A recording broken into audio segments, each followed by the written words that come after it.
Hello दोस्तों, नमस्कार। स्वागत है आपका न्यू स्टडी में। कैसे हैं आप लोग? उम्मीद करता हूँ अच्छे होंगे। तो दोस्तों, हमारा पॉलिटिकल साइंस के अंतर्गत आज काफ़ी इंपॉर्टेंट चैप्टर समझने वाले हैं। और दोस्तों, इसको देखकर आपको जो भी कंफ्यूजिंग है, जो भी दोस्तों आपको यहाँ से जितना भी डाउट था वो क्लियर हो जाएगा। दोस्तों, आपने सुना होगा चैप्टर का नाम, जो कि आपने कभी पढ़ा होगा कि रियासतों का विलीनीकरण, जो कि भारत में पहले रियासत हुआ करती थी, प्रांत भी थे। तो किस तरह रियासतों का विलीनीकरण होता है और किस तरह से राज्य बनते हैं। दोस्तों, जो 7वां संवैधानिक संशोधन 1956 था, उसके तहत 14 राज्य थे, लेकिन आज वर्तमान में 28 राज्य है। तो कौन सा राज्य कब कब बना और दोस्तों क्या सिचुएशन थी उस राज्य को बनाने की, इसको हम समझेंगे। और कौन सी कमेटी थी, जो भी दोस्तों जितने भी क्वेश्चन कंपटीशन एग्जाम में यहाँ से बन सकते, उन सब को दोस्तों हम कवर करेंगे। तो सबसे पहले दोस्तों हम देखेंगे जो स्थिति है 1947 से पहले की भारत की स्थिति क्या थी, उसको हम देखेंगे। क्योंकि दोस्तों उस समय अगर देखें तो भारत में रियासतें भी हुआ करती थी, ठीक है, रियासतें भी हुआ करती थी। और जो ब्रिटिश राज करते थे उनको प्रांत बोला जाता था, ब्रिटिश भारत बोला जाता। फिर 1947 से फिर 56 तक की स्थिति देखेंगे कि 1956 के बाद कितने राज्य बने, कौन सा अधिनियम आया। और 1956 के बाद के जो राज्य बनने लगे दोस्तों, वो कौन सी स्थिति आई कि राज्य बनने लगे। तो उन सबको दोस्तों हम देखें, कौन सा राज्य कब बना, कौन से सन में, वो दोस्तों भी हम देखेंगे। सबसे पहले 1947 के पहले की स्थिति देखें दोस्तों, तो भारत जो था रियासतों और प्रांतों में बटा हुआ था, ठीक। जब भारतीय राजा राज करते थे, राजा भारत के ही थे, लेकिन वो राज करते थे, उनको रियासत बोला जाता था। और जो अंग्रेज राज करते थे उनको प्रांत बोला जाता, ब्रिटिश भारत बोला जाता था। जैसे ही 1947 में अंग्रेज जब चले गए यहाँ से भारत को आज़ाद करके, तो जो प्रांत थे दोस्तों वह सीधे सीधे भारत के पास आ गए, मतलब हमारे पास आ गए। लेकिन रियासतें जो थी दोस्तों वो स्वतंत्र हो जाती है, जो कि 562 रियासतें थी, कहीं कहीं 565 लिखी रहती है। लेकिन दोस्तों दोनों एक थोड़ा बहुत डाटा का फर्क है, ज़्यादा नहीं है। 562 को अगर माने तो 562 जो देसी यूँ तो दोस्तों काफ़ी सारी थी, लेकिन जब बंटवारा होता है 1000 से ऊपर थी। लेकिन जब बंटवारा होता है 1947 के बाद, तो आधी पाकिस्तान में चली जाती, जो कि आप देखते हैं कि 15 अगस्त 1947 के बाद एक नया राष्ट्र, नया देश बन जाता है। तो 562 जो रियासतें थी उसमें से अगर देखें तो वह सब स्वतंत्र हो जाती है, क्योंककि वो अंडर किसके आती थी, अंग्रेजों के, ब्रिटिश के अंडर आती थी। लेकिन ब्रिटिश तो यहाँ से चले जाते तो वह स्वतंत्र हो जाते। तो फिर ऐसे में क्या था, भारत के 562 टुकड़े हो जाते। लेकिन दोस्तों क्या होता है, क्योंकि सिर्फ प्रांत पर ही क्या था, अंग्रेजों का डायरेक्टली राज था, इनडायरेक्टली रियासतों पर। तो रियासत के जो राजा थे वो भारत में नहीं मिलना चाहते थे, क्योंकि जो प्रांत ही मिले थे। अब ऐसे में ब्रिटिश सरकार से क्या होता है कि उनको भारतीय लोग जो थे दोस्तों वो बताते हैं कि ऐसा देश हमको क्यों दे रहे हो जो इतने टुकड़ों में बढ़ गया, तो रियासत तो स्वतंत्र हो गई है। तो दोस्तों जो वायसराय थे, आखिरी वायसराय जो कि भारत के, उनका नाम था लॉर्ड माउंटबेटन। तो माउंटबेटन दोस्तों एक ऐलान करते हैं और 562 में से 559 रियासतें क्या होती है, वो तुरंत मिल जाती है। मतलब 3 रियासतें ऐसी रहती है दोस्तों जो कि आपको पता होगा। उसमें से अगर देखें तो एक जूनागढ़ हुआ, जूनागढ़, उसके बाद में एक जम्मू कश्मीर और उसके बाद में हैदराबाद। ये दोस्तों इनकी एक अलग कहानी की रियासतें क्या चाहती थी और कब मिलती और कौन इनके वहाँ पर राजा कौन थे, इनकी दोस्तों एक अलग कहानी, उसको हम अलग चैप्टर में कवर करेंगे। फिलहाल हम देखते हैं कि भारत रियासतों का जो 559 रियासतें मिल जाती है और प्रांत भी मिल जाते हैं। मतलब पूरा भारत अगर 3 रियासतों को छोड़ दिया जाए, जूनागढ़ जो कि गुजरात वाले क्षेत्र में पड़ेगी दोस्तों, जम्मू कश्मीर जो कि वर्तमान में आपको पता ही है, और हैदराबाद जो कि आंध्रा का एक फेमस शहर हुआ करता था, अब तेलंगाना की राजधानी हो गया है, वो दोस्तों 3 रियासतें हुआ करती थी। इनको अलग देखेंगे। अगर देखते हैं 559 जो रियासतें थी और प्रांत थी, उनको मिलकर ही क्या बनता, हमारा देश बन गया था। अब दोस्तों यहाँ पर फिर क्या हुआ कि उस समय संविधान बनाने का कार्य भी चल रहा था। लेकिन दोस्तों उस समय रियासतों को कुछ रियासतों को मिला रहे थे, कुछ में विवाद हो रहा था, उन सबको दोस्तों हमारा इसमें मसला चल रहा था। लेकिन 1956 में क्या होता है, फिर 7वां संवैधानिक संशोधन किया जाता है और कुछ राज्य बनाए जाते, 14 राज्य। लेकिन दोस्तों उसके पहले की कुछ कहानी है, वो दोस्तों वह भी आपको जानना काफ़ी ज़रूरी है। देखिए, जब दोस्तों सिर्फ 3 रियासतों को छोड़ दिया जाए तो पूरा भारत मतलब एक हो गया था, जो कि उसमें रियासत भी मिल गई थी और प्रांत भी मिल गए थे, ठीक। लेकिन दोस्तों अगर इसमें अगर देखें तो जैसे ही भारत बना तो जो दक्षिण है दोस्तों, यहाँ से अगर देखिए दक्षिण जो कि तमिलनाडु, आंध्र प्रदेश और जो कर्नाटक वाला क्षेत्र है, खासकर जो तमिलनाडु वाला क्षेत्र, वहाँ से क्या हुआ कि अलग भाषा के आधार पर अलग राज्य बनाने की मांग उठी। तो मतलब वहाँ आंदोलन होने लगे। तो एक समिति बनती है जिसका आप नाम याद रखें, जिसका नाम था एस के धर समिति। एस के धर समिति 1947 में बनी और 1948 में उन्होंने अपनी रिपोर्ट प्रस्तुत करी। और इस रिपोर्ट में उन्होंने बोला कि नई भाषा के आधार पर किसी राज्य को नहीं बनाया जा सकता। तो फिर क्या होता है दोस्तों, और आंदोलन होने लगे। उसके बाद में क्या होता है, 1948 में एक और समिति बनती है जिसका आप नाम, जो कि आपने सरदार पटेल, जो कि वल्लभ भाई पटेल के नाम से उनको जानते हैं, पट्टाभी सीतारामैया, जो कि दोस्तों मैं शॉर्टकट लिख रहा हूँ, नाम आपको बोल रहा हूँ मैं, सरदार पटेल, पट्टाभी सीतारामैया, और जो कि उस समय तत्कालीन प्रधानमंत्री थे पंडित जवाहरलाल नेहरू, वह भी दोस्तों क्या होता है 3 सदस्य की टीम बनती है ये। और यह भी अपनी रिपोर्ट प्रस्तुत करती है कब, 1949 में। और यह भी बोलते हैं कि नहीं, भाषा के आधार पर किसी राज्य को नहीं बनाया जा सकता, इसका आधार दूसरा होना चाहिए। क्योंकि दोस्तों हर क्षेत्र में अगर भाषा के आधार पर कोई राज्य बना दिया जाएगा तो फिर भारत क्या है, बंटने लगेगा। लेकिन दोस्तों दक्षिण के जो व्यक्ति थे वो मानते ही नहीं थे कि हमको भाषा के आधार पर राज्य चाहिए ही चाहिए। अब ऐसे में क्या होता है कि एक नेता थे, आप नाम याद रखें, जिसका 1953 में एक नेता थे जिसका नाम था रामुल्लू। रामुल्लू अनशन पर बैठ गए दक्षिण में और वह अनशन करने लगे। उन्होंने 56 दिन तक अनशन किया दोस्तों। अनशन जो कि कुछ खाते नहीं है, फास्ट के रूप में करते हैं, 56 दिन तक कंटिन्यू किया उन्होंने। और 56वें दिन उनकी मृत्यु हो जाती है। तो मृत्यु होती है दोस्तों, जो दक्षिण में जो आंदोलन थे वहाँ दंगे भड़कना शुरू हो गए, लड़ाई झगड़ा शुरू हो गई और काफ़ी विवाद आ गया। तो जो सेंट्रल की सरकार थी, जो उस समय प्रधानमंत्री, तत्कालीन प्रधानमंत्री पंडित जवाहरलाल नेहरू, पंडित जवाहरलाल नेहरू ने दोस्तों क्या किया, फिर एक समिति बनाई। क्योंकि दोस्तों क्या हुआ कि बहुत बड़ी घटना हुई और पूरे भारत में दंगे भड़क सकते हैं। तो फिर 1953 में एक समिति बनाई जाती है जिसको बोला जाता है राज्य पुनर्गठन आयोग। ठीक है, मतलब पुनर्गठन, राज्य पुनर्गठन आयोग बनाया गया जिसमें 6 सदस्य दिए गए। ये 6 सदस्य कौन कौन से थे दोस्तों, आपको याद रखना। एक तो थे फजल अली आयोग भी बोलते हैं दोस्तों राज्य पुनर्गठन आयोग को, फजल अली आयोग। इसमें अगर देखें तो रेणुकर और कुंजरू, ये 3 सदस्य थे दोस्तों। फजल अली, रेणुकर और कुंजरू, ये 3 सदस्य थे। इनको जिम्मेदारी दी गई कि भैया स्टडी करो तुम क्या और कितने राज्य सरकार बना सकती है, देश में कितने राज्य होने चाहिए। तो फिर 1953 में बनी थी ये आयोग और 1955 में इन्होंने अपना मतलब 2 वर्ष बाद अपनी रिपोर्ट प्रस्तुत करी और सरकार को बोला कि 16 राज्य और 6 केंद्र शासित प्रदेश बनाए जा सकते। ध्यान रखें, 16 राज्य और 6 केंद्र शासित प्रदेश की मांग रखी थी किसने, फजल अली आयोग ने। लेकिन 1956 में जब 7वां संवैधानिक संशोधन किया गया, मतलब संविधान में, तो 14 राज्य और 6 केंद्र शासित प्रदेश बनाए गए। मांग थी कितनी, 14 राज्य की, लेकिन 16 राज्य की, लेकिन बने कितने, 14 राज्य और 6 केंद्र शासित प्रदेश।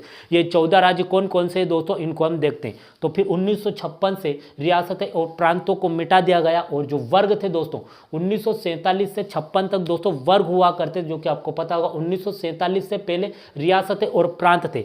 जब 47 में जब भारत मिल गया, पूरा रियासतें और प्रांतों को मिला लिया गया, तो वर्ग थे दोस्तों। जो प्रांत थे उनको वर्ग ए में रखा गया, जो कुछ बड़ी रियासतें थी उनको वर्ग बी में रखा गया, और जो मतलब कि कुछ बस्ती के रूप में फ्रांसीसी अंग्रेज यहाँ पर रहते थे किनारे पर, और कुछ रियासतें थी उनको मिलाकर उनको वर्ग सी में रखा गया और वर्ग डी में अंडमान निकोबार को रखा गया। तो 1947 से 56 तक 9 वर्ष के लिए वर्ग थे। फिर वर्ग क्या है कि फिर 1956 से राज्य बन जाते, 14 राज्य और 6 केंद्र शासित प्रदेश।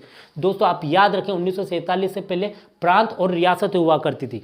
प्रांत जो ब्रिटिश राज करते थे डायरेक्टली और इनडायरेक्टली रियासतों पर राज कर, रियासतों में भारतीय राजा ही थे। लेकिन फिर जूनागढ़, जम्मू कश्मीर, हैदराबाद, ये बाद में मिलती है, इनकी कहानी में अलग देखेंगे। फिर दोस्तों 1947 में इनको मिला लिया जाता है, प्रांतीय और रियासत दोनों को मिला लिया जाता है और एक भारत बन जाता है इन तीनों को छोड़कर। फिर दोस्तों 1947 से 56 तक वर्ग रहते ABCD, ठीक। और 1956 के बाद में 14 राज्य और 6 केंद्र शासित प्रदेश बन गए। आपको 47 के पहले की स्थिति बता दी, 47 से 56 तक जो वर्ग थे ABCD, और 56 के बाद में 14 राज्य 6 केंद्र शासित प्रदेश बन जाते। अब दोस्तों 14 राज्य और 6 केंद्र शासित प्रदेश कौन कौन से, इनको हम देख लेते। दोस्तों आपको भारत का मैप बिल्कुल क्लियर होगा तो दोस्तों आपको आसानी से समझ में आ जाएगा। देखिए दोस्तों यहाँ पर जम्मू कश्मीर था, ठीक। जम्मू कश्मीर अगर देखें तो जम्मू कश्मीर एक, दूसरा अगर देखें दोस्तों मैप में आपको इमेज आनी चाहिए कि कौन सा राज्य था वहाँ। जम्मू कश्मीर एक, इधर देखें तो राजस्थान वाला क्षेत्र था दोस्तों 2, फिर इधर देखें नीचे बम्बई, जो कि दोस्तों गुजरात और महाराष्ट्र को मिलाकर एक प्रांत बनाया गया था, बम्बई 3, ठीक। बम्बई के बाद में अगर चले तो नीचे आ जाएगा कर्नाटका 4, यहाँ आ जाएगा केरला 5, तमिलनाडु 6, इधर देखें तो यहाँ आ जाएगा आंध्र प्रदेश, जो कि दोस्तों भाषा के आधार पर सबसे पहले वही बनाया गया था 1953 में। तो मतलब 8वां जो आंध्र प्रदेश, उड़ीसा 9वां, यहाँ पश्चिम बंगाल आ जाएगा 10वां, 10 हो गए, ठीक। ये पूरा दोस्तों असम हुआ करता था तो 11वां, 12वां अगर देखें तो बिहार, और 13वां देखें तो एमपी जो कि मध्य प्रदेश, और 14वां अगर देखें तो यूपी। ये 14 राज्य दोस्तों, 14 राज्य पूरी तरह से बने हुए थे, मतलब पूर्ण रूप से राज्य का दर्जा इनको दिया गया था। लेकिन दोस्तों कुछ ऐसे क्षेत्र थे, मतलब उनको पूरी तरह से राज्य तो नहीं कहेंगे, जहाँ पर क्या था कि केंद्र ने अपना पूरा नियंत्रण रखा, क्योंकि ऐसा लग रहा था कि उस क्षेत्र को फिर से कोई दूसरा देश छीन सकता है दोस्तों। उनको पर वहाँ पर क्या होता है दोस्तों, सरकार नहीं थी, सीधा सेंट्रल सरकार का वहाँ पर क्या रहता है, उस पर शासन करती है। सेंट्रल सरकार वहाँ से डायरेक्ट शासन करती है, वहाँ उपराज्यपाल बैठते हैं दोस्तों। उनको संघ शासित राज्य कहा जाता है, उनको केंद्र शासित प्रदेश कहा जाता है, मतलब केंद्र सरकार उन पर राज्य करती है उन क्षेत्रों पर दोस्तों। ऐसे कितने अगर देखें तो 6 केंद्र शासित प्रदेश है। तो अगर देखा जाए तो एक दिल्ली हुआ करता था, एक इधर देखिए दोस्तों आपको मैप क्लियर होगा तो यहाँ लक्षद्वीप आता है 2, ठीक। यहाँ अगर देखें तो अंडमान निकोबार द्वीप आता है, 3 केंद्र शासित प्रदेश होगा, ठीक। चौथा अगर देखें तो हिमाचल प्रदेश आ जाएगा, यहाँ अगर देखें तो मणिपुर आ जाएगा नागालैंड के नीचे, और यहाँ त्रिपुरा आ जाएगा मिजोरम के ऊपर। ये दोस्तों 14 राज्य और 6 केंद्र शासित प्रदेश, जो कि 1956 तक की स्थिति मैंने बता दी। अब दोस्तों 1956 के बाद में कौन कौन सा राज्य कब बना और क्या स्थिति थी उसको बनाने की, उनको दोस्तों हम देखते हैं। तो दोस्तों इसको 56 तक की स्थिति देख ली, जो कि 6 केंद्र शासित प्रदेश और 14 राज्य हुआ करते थे। लेकिन आज वर्तमान में हम देखते हैं तो 28 राज्य और मतलब 8 केंद्र शासित प्रदेश है। तो दोस्तों कौन सा राज्य कब बनता है और क्या स्थिति थी उनको हम देखते हैं। देखिए दोस्तों, सबसे पहले अगर देखिए तो 1960 में एक बदलाव आता है। 1960 में बदलाव आता है, क्या बदलाव आता है कि यहाँ की दोस्तों ये महाराष्ट्र जो कि पूरा गुजरात और बम्बई को मिलाकर एक केंद्र शासित प्रदेश होता था दोस्तों, सॉरी दोस्तों प्रांत हुआ करता था, उसका नाम था बम्बई। जो कि दोस्तों बम्बई शहर भी है यहाँ पर समुद्र के किनारे, और बम्बई के नाम से ही उस प्रांत का नाम भी था, ठीक है, बम्बई प्रांत, ठीक। दोस्तों क्या होता है कि इधर बम्बई में बोलने वाले मराठी थे, और जो गुजरात में क्षेत्र अगर वहाँ देखे ऊपर तो वहाँ गुजराती बोलने वाले थे। तो दोनों के बीच क्या होता है, अलग राज्य की गुजराती लोग अलग राज्य की मांग रखते हैं, और क्या करते हैं जो बम्बई था दोस्तों, गुजराती लोग दो और मराठी लोग के बीच क्या हुआ कि विवाद होने लगा। गुजराती लोग बोलते हैं कि एक नया राज्य हमारा गुजरात बनेगा और उसकी राजधानी हम बम्बई को रखेंगे। फिर मराठी लोग बोलने लगे कि नहीं, बम्बई तो महाराष्ट्र की राजधानी रहेगी। लेकिन दोस्तों कुछ उद्योगपति थे जो बम्बई में रहते थे, उनका कहना था कि दिल्ली की तरह बम्बई को भी एक केंद्र शासित प्रदेश बनाया जाए। लेकिन सेंट्रल सरकार ने क्या करा कि बम्बई को महाराष्ट्र की राजधानी रखा और गुजरात की राजधानी क्या कर दी कि गांधीनगर कर दी। तो 1960 में जो 15वें राज्य के रूप में बना था दोस्तों, वो बना था गुजरात, किससे अलग होकर, तो वो बना था बम्बई से अलग होकर। बिल्कुल क्लियर, बिल्कुल बेसिक, ठीक। अब देखिए दोस्तों 1961 में आते हैं। 1961 में अगर देखें तो यहाँ पर दोस्तों अगर महाराष्ट्र और बम्बई के इधर देखा जाए तो यहाँ पर दादर और नगर हवेली, दादर और नगर हवेली एक केंद्र शासित प्रदेश बनता है। ये केंद्र शासित प्रदेश कब बना, तो 1961 में दादर और नगर हवेली, ठीक। फिर 1961 में दोस्तों अगर देखें तो गोवा, यहाँ पर दोस्तों गोवा जो कि महाराष्ट्र और कर्नाटका के बीच में एक छोटा सा राज्य है हमारा, जो कि बहुत फेमस है गोवा। एक गोवा और अगर देखें दमन और द्वीप, यहाँ दमन आ जाएगा, यहाँ द्वीप आ जाएगा, ठीक। गोवा दमन द्वीप को मिलाकर केंद्र शासित प्रदेश बनता है, मतलब कब, 1961 में गोवा दमन और द्वीप, ठीक। ये केंद्र शासित प्रदेश बनता है, मतलब 1961 में दादर नगर हवेली केंद्र शासित प्रदेश बना हमारा, जो कि यहाँ मतलब महाराष्ट्र के क्षेत्र में पड़ेगा। और 1961 में गोवा यहाँ पर पड़ता है दोस्तों, दमन और दीव गुजरात के क्षेत्र में पड़ते हैं। इन तीनों को मिलाकर एक केंद्र शासित प्रदेश दोस्तों बना दिया गया है, ठीक। अब 1962 में अगर देखें तो पुदुचेरी, दोस्तों आपने नाम सुना होगा, पुदुचेरी जो कि केंद्र शासित प्रदेश है, वो दोस्तों पुदुचेरी 4 जिले को मिलाकर एक केंद्र शासित प्रदेश बनाया गया है। दोस्तों अगर देखें यहाँ तमिलनाडु है, यहाँ केरला है, यहाँ आंध्रा है, ठीक है। तो यहाँ केरला के क्षेत्र में एक जिला आता है दोस्तों माहे, ठीक, माहे, और तमिलनाडु में कराईकल और पुदुचेरी, 2 जिले, पुदुचेरी मतलब यहाँ तमिलनाडु में, और आंध्रा में अगर देखें तो यहाँ है यनम। इन 4 जिलों को मिलाकर पुदुचेरी केंद्र शासित प्रदेश बनाया गया कब, 1962 में। केरला में माहे, तमिलनाडु में कराईकल और पुदुचेरी, और आंध्रा में यनम, इन 4 जिलों को मिलाकर क्या बनता है, 1962 में पुदुचेरी केंद्र शासित प्रदेश बना देगा। पहला उसका नाम पांडिचेरी था, अब उसका नाम पुदुचेरी हो गया, ठीक। ये तीनों ही दोस्तों केंद्र शासित प्रदेश बने, ठीक। अब दोस्तों लेकिन राज्य तो 15 ही हुए। अब देखिए 16वां राज्य कब बनता है, तो 16वां राज्य बनता है 1963 में 16वें राज्य के रूप में, जो कि दोस्तों ये पूरा हुआ करता था, असम ही एक राज्य हुआ करता था, पहले कोई यहाँ राज्य था नहीं। तो असम से काट कर अगर देखें दोस्तों, यहाँ पर असम से नीचे, यहाँ पर अगर देखेंगे, यहाँ पर ये पूरा असम है, तो असम के नीचे काट कर एक 16वें राज्य के रूप में बनाया, जिसका नाम था नागालैंड। ठीक है, नागालैंड को बनाया गया 1963 में 16वें राज्य के रूप में, असम से ही अलग होकर।